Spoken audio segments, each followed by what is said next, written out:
Baik, kita mulai tutorial kita kali ini. Assalamualaikum warahmatullahi wabarakatuh. Waalaikumsalam. Selamat pagi adik-adik. Pagi hari ini kita akan melakukan tutorial pembahasan lini objektif pada skenario 1. Kegiatan pagi ini akan dipimpin oleh siapa? Saya Dokter. Oke, akan menjadi moderator ini. Silakan diperkenalkan siapa yang akan menjadi sekretaris bapaknya. Ya Dokter, di sini saya Fathur Rahman sebagai moderator dan Stella Sasabila sebagai sekretaris papan. Oke, bisa dimulai. Baik, terima kasih Dokter Jauhar. Assalamualaikum warahmatullahi wabarakatuh. Selamat pagi Dokter Jauhar dan rekan-rekan sekalian. Pagi ini kita akan membahas skenario 1, khususnya tutorial 1.2 dan 1.3. Langsung saja mungkin. Untuk learning objektif yang pertama, yaitu pada anatomi kepala, dengan subtopik anatomi tengkorak. Untuk yang pertama mungkin saya akan menjelaskan terlebih dahulu. Saya izin untuk melakukan share screen.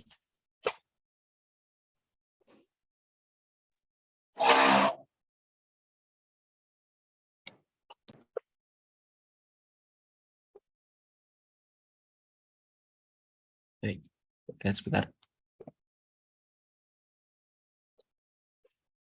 Ya, di sini saya akan menjelaskan tentang anatomi kepala, khususnya pada kranium, anatomi tengkorak ya. Yang dibagi menjadi dua sebenarnya di sini, neurokranium dan viscerokranium. Neurokranium adalah mungkin bisa dibilang bagian luarnya dari kranium begitu ya. Viscerokranium adalah bagian dalamnya. Saya khusus pada neurokranium saja, yaitu pada kalvaria. Neurokranium ini bisa dibagi menjadi dua, kalvaria dan basis kranii. Kemudian yang akan saya jelaskan adalah yang kalvarianya. Secara singkat, secara mudahnya, kalvaria itu adalah atap gitu ya. Jika kranium kita belah menjadi dua, seperti ini, seperti yang ada di gambar, maka akan membagi dua, yaitu kalvaria dan basis kranii. Nah, kalvaria adalah atapnya yang ada di atas ini. Ya. Di dalam kalvaria sebenarnya ini terdiri dari dua tulang ya, yang dihubungkan jadi satu, dan di antara dua tulang itu dinamakan dengan diplo gitu. Menyusun kalvaria tentu saja kita sudah mengenal yang paling depan yaitu frontal bone, kemudian diikuti di belakangnya parietal bone, dan yang paling belakang dari sisi kepala kita adalah occipital bone. Nah, bagian kalvaria itu tiga ini, frontal, parietal, occipital, dan squamous part, bagian squamosa dari temporal bone. Jika ini adalah tampak dari atas dan belakangnya, ini adalah frontal, kita belakang, kiri kanan, ini sama-sama parietal, dan belakangnya ini adalah occipital. Kemudian juga ada sutura. Sutura bisa dikatakan adalah yang menghubungkan gitu ya, yang menghubungkan antara dua tulang.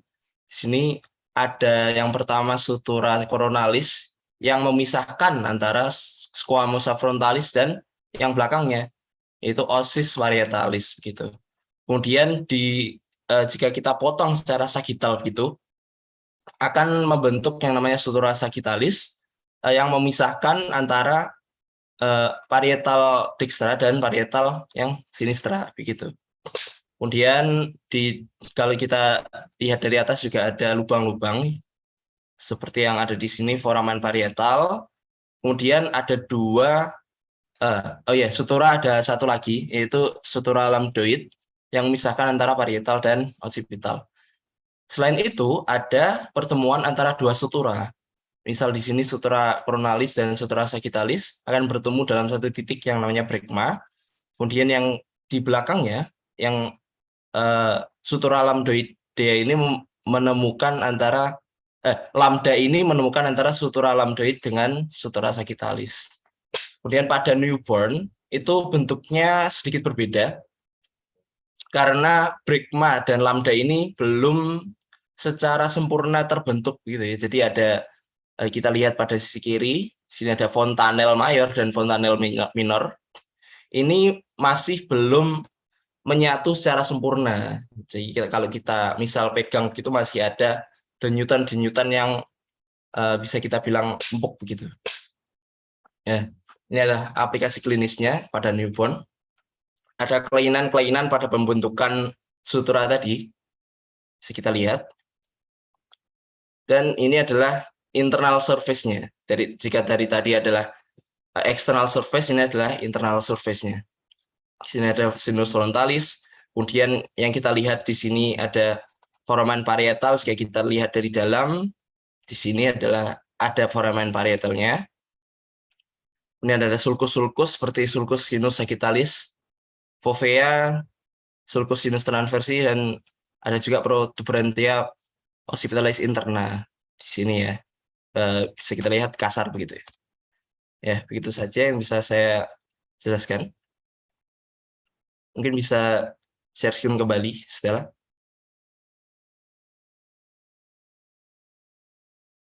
Oke, mungkin ada lagi yang mau berpendapat terkait dengan Kalvaria ini. Ya, silakan rekan-rekan mungkin bisa untuk present terlebih dahulu jika ada yang ingin menambahkan Kalvaria. Atau yang akan menambahkan pada anatomi tengkorak dan anatomi kepala, mungkin bisa resen terlebih dahulu. Ya. Oke, jadi ya, saya akan coba untuk menambahkan ya terkait dengan metode. Ketika kita berbicara Kalvaria, kepala leher gitu ya, kemudian kita membahas terkait dengan tulang tengkorak. Ya. Tulang tengkorak, bagian Kalvaria, bagian atap dari tulang tengkorak, sudah disampaikan oleh Dr. Ada pertemuan-pertemuan antara tulang, gitu kan, yang kita kenal dengan sutura. Nah, dalam perkembangannya ketika awal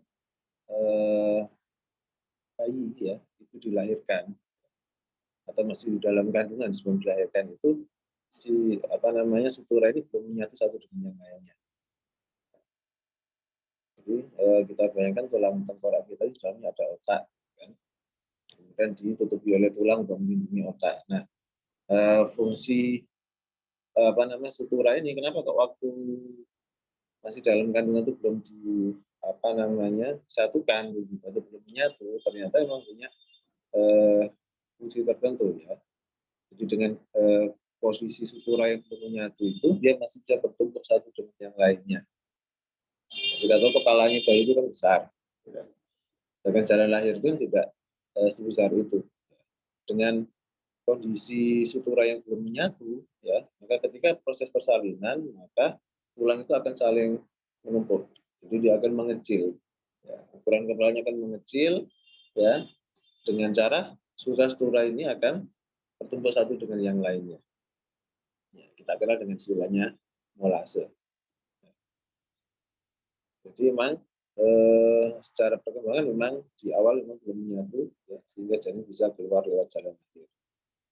Melalui jalan lahir yang seperti itu, maka akan terkompres begitu kepalanya. Maka sehingga kita tidak kaget. Dan bayi lahir itu kadang kita temukan suturanya numpuk di awal begitu, kulitnya ya tertekan begitu tertekan sehingga muncul hematom. Kita kenal sifat hematom pada kondisi persalinan. Kemudian begitu sudah lahir, ya berkembang, ya kemudian nanti akan mengalami penyatuan. Nah, beberapa kasus yang terjadi gagal menyatu, ya, sehingga bisa kemudian meninggalkan celah dan ada partikel dari dalam rongga tengkorak itu keluar, misalkan meninginsnya, jadi ada herniasi di sana, yang tonjolan kepala yang tidak normal, itu bisa terjadi kelainan seperti itu. Bisa juga yang kemudian menyatu, ya, tapi kemudian pertumbuhan tulang rawanya berlebihan pada garis-garis penyatuan sehingga muncul tumor. Orang Jawa bilangnya uji-uji. Jangan kaget kalau kemudian ada orang, kok ada tanduknya, kesannya seperti itu. Itu adalah pertumbuhan yang berlebihan dari bagian dari tulang rawan di suturan. Di sisi yang lain, pada kondisi normal, ya, tulang sutura tadi akan menyatu, lambat laun kemudian mengalami fusi sampai akhirnya kemudian jejak-jejak suturanya itu akan menghilang. Nah, penghilangan sutura itu bisa kita jadikan patokan untuk perkiraan usia. Jadi kalau pada ilmu forensik misalkan antropologi, ya, berkaitan dengan identifikasi, ketemu tengkorak misalkan. Tengkoraknya laki-laki atau perempuan, itu kan bentuk tengkoraknya berbeda antara laki dan perempuan. Ya, bobotnya berbeda, kemudian halus yang permukaan dari tengkorak itu juga berbeda. Kalau laki-laki umumnya kasar, kalau perempuan itu halus, kemudian bentuk rongga mata itu beda, ada yang oval, ada yang kotak begitu. Ya, kemudian mastoidnya itu, ya, itu tebal apa tidak, kasar apa tidak, kalau laki-laki kasar. Kemudian adanya protuberansi occipitalis externa yang ada di belakang itu akan membedakan laki-laki dengan perempuan juga. Setelah ketemu jenis kelamin, perkiraan usia bisa dilihat dari sutura tadi itu. Semakin dia menghilang ya, dari bawah, gitu, dan misalkan temporal menuju ke parietal, semakin jejak suturanya itu hilang, berarti semakin usianya semakin tua. Itu nanti ada scoringnya. Kemudian sutura yang di frontalnya. Pas frontal itu ya awalnya dua tulang, kemudian dia akan fusi menyatu menjadi satu tulang. Beberapa kasus masih kelihatan garis penyatuannya, beberapa kasus sudah hilang sama sekali. Jadi itu beberapa hal yang mungkin perlu dipahami terkait dengan kalvaria, selain dari fungsinya yang kemudian melindungi kepala. Keperluan kita untuk identifikasi, kemudian keperluan yang oke, saya rasa itu ya cukup mungkin ya untuk kegiatan tutorial kita pada pagi hari ini. Terima kasih banyak adik-adik atas partisipasinya. Bisa ditutup atau mungkin ada tanggapan dari adik-adik, mungkin ada yang mau menambahi.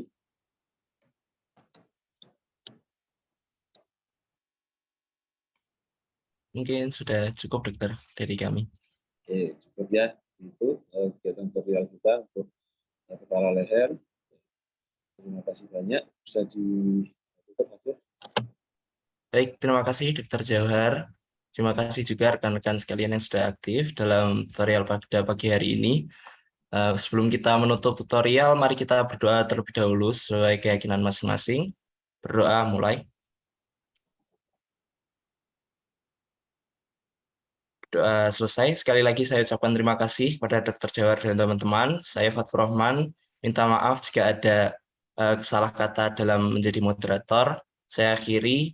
Wassalamualaikum warahmatullahi wabarakatuh. Waalaikumsalam. Waalaikumsalam warahmatullahi wabarakatuh. Terima kasih dokter.